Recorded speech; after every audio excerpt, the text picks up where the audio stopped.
গতবারও loss কাটো, এবারও loss রে আল্লাহ, হলো রে লস। বগুড়ায় আলুর ভালো ফলন হলেও দাম নিয়ে দুশ্চিন্তায় কৃষকরা। আসসালামু আলাইকুম ভাই। ওয়ালাইকুম সালাম ভাই। আলু আপনার কয় বিঘা আছে ভাই? আলু আছে আমার এখন এই যে এই দাগ, এটা গোটাল বুঝছেন, এই প্রায় 15-16 বিঘার মতো আলু আছে আমার এখানে। কত করে বিঘা চাচ্ছেন?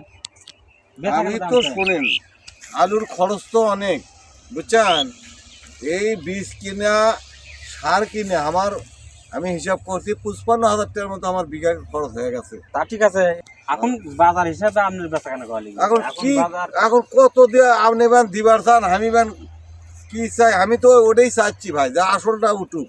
আলু বেচলে আমাদের গাড়িটা লুট দিয়ে মনে করেন যে 8 টাকা 9 টাকা কেজি পর্যন্ত আমরা কিনেছি। তাহলে মরছি বাবা, আমি মরছি রে।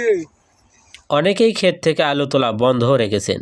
তারা বলছে গতবারের লোকসান কাটাতে ধার দেনা করে আলু চাষ করলেও এখন বিক্রি করে উৎপাদন খরচই উঠছে না। প্রত্যেকটা টাকা সুদের উপরে লিছি ভাই। মান্নান গতবার তো আমি তবিল নাই, সেই তবিল সুদের উপরে নিয়ে আমি এই কামটা করছি রে আল্লাহ। গতবারও লস কাটো, এবারও লস রে আল্লাহ, হলো রে লস লাভের এই হিসাব করে গতবার স্টোরের থেকে অনেক টাকা লস, আলু তুলে এনবার পারিনি, আলু তুলিনি, টোরা লাগ দিয়ে যাচ্ছি।